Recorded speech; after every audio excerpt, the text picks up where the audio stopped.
Hello, ladies and gentlemen. Welcome back to the backstory. If you're new here, kindly hit the subscribe button and the notification bell down below so that you can be notified whenever we post a new video. Now, ladies and gentlemen, Rarieda Member of Parliament, Otiende Amolo, who is also a top ODM official in the party, has been very silent. He has been missing in action for quite some time after the former Prime Minister Raila Odinga's demise. And yesterday he came out to give his opinion about the direction in which ODM party needs to take ahead of 2027 general election. And to the surprise of many Kenyans and ODM supporters, it's like Otiende Amolo's stand is in line with what Sifuna, the likes of Babu Owino, and Winnie have been talking about when it comes to ODM's cooperation or working relationship with President William RUTO getting into 2027 general election. Is in many places.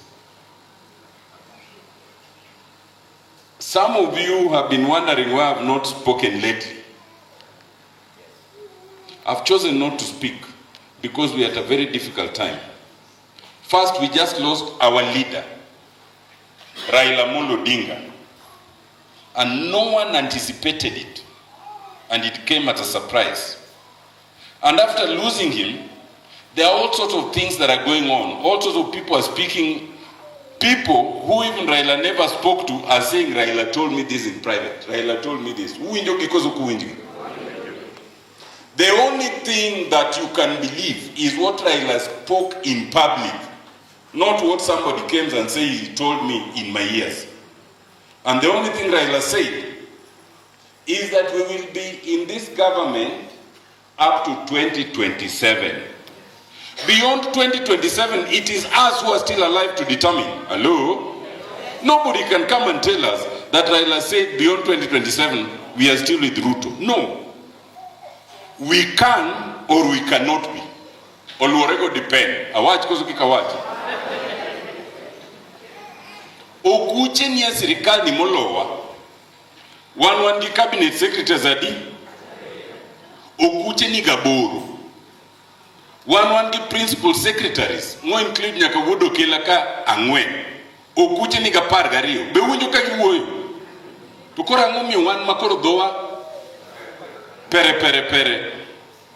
That is Otiende Amolo, and his speech there shows that there are so many people within ODM party who still have divergent views on the direction in which ODM needs to take ahead of 2027 general election. For those who do not understand Kijaluo, you remember what the other priest talked about the other time during a burial. Because when Opio Wanda is made a CS and Bad is made a CS, you are all over how you are enjoying in this government. You know, the irony is, people from Mount Kenya have got 6 or 7 cabinet positions and over 6 PSS, and they're being treated as if they are in opposition. It is the Luos who are in the government. Who is mad in this arrangement? Maybe my mathematics is poor.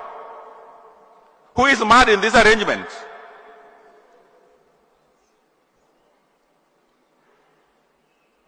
I counted them the other day. There are about 8. The Mutahi Kagwis of this world, the Lee Kinyanjuis. Uto ungario kende to kwane ndune serikal.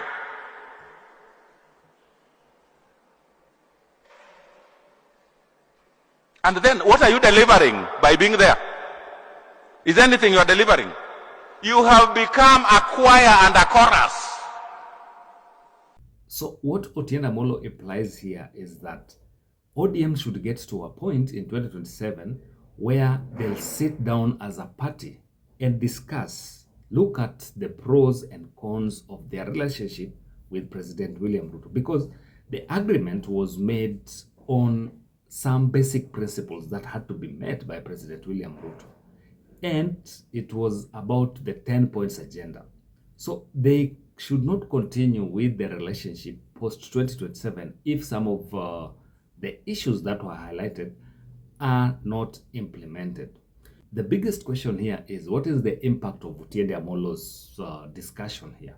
It's like he has opened the Pandora's box, because this is something that is still going to be discussed over and over.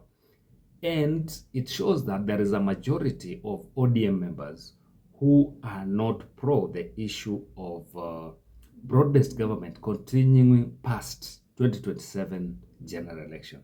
It is the same thing that Sifuna has been talking about. It's the same thing that Winnie also talked about, so that come 2027, they can sit down with President William Ruto and discuss. Because you cannot get into a coalition very, very comfortable. When people are making deals in coalitions, you have to bargain so that you get the biggest chunk of that cake. But as it stands, whoever was bargaining for them, who was the former Prime Minister Raila Odinga, is no more.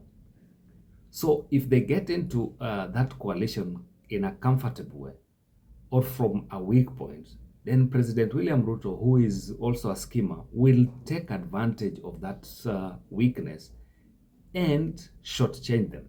ODM should get on that table as equal partners with their counterparts from the Kenya Kwanza regime, so that they can maximize on their demands and get the best out of it. And this has a serious impact on President William Ruto going into 2027, because President William Ruto needs a united ODM. He doesn't need a faction of ODM only.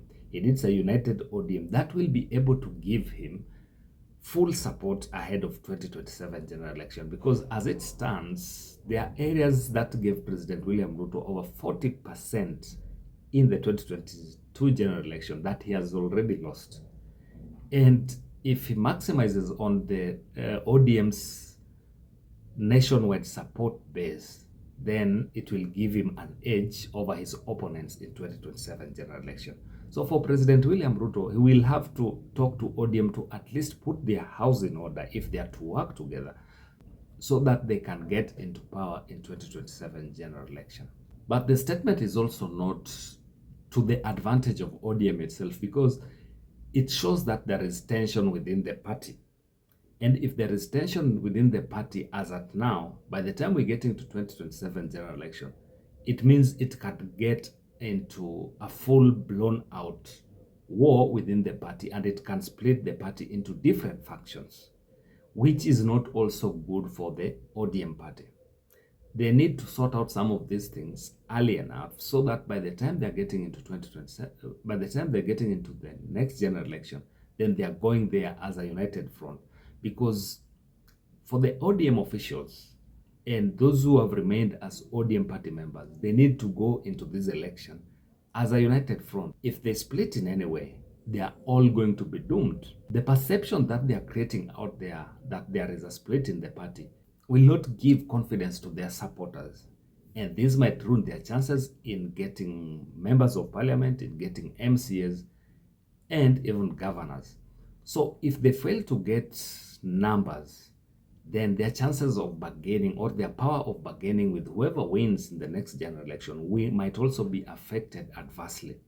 So as a party, all these negative thoughts coming out here and there also need to be nipped, so that it can give confidence to their supporters ahead of 2027 general election.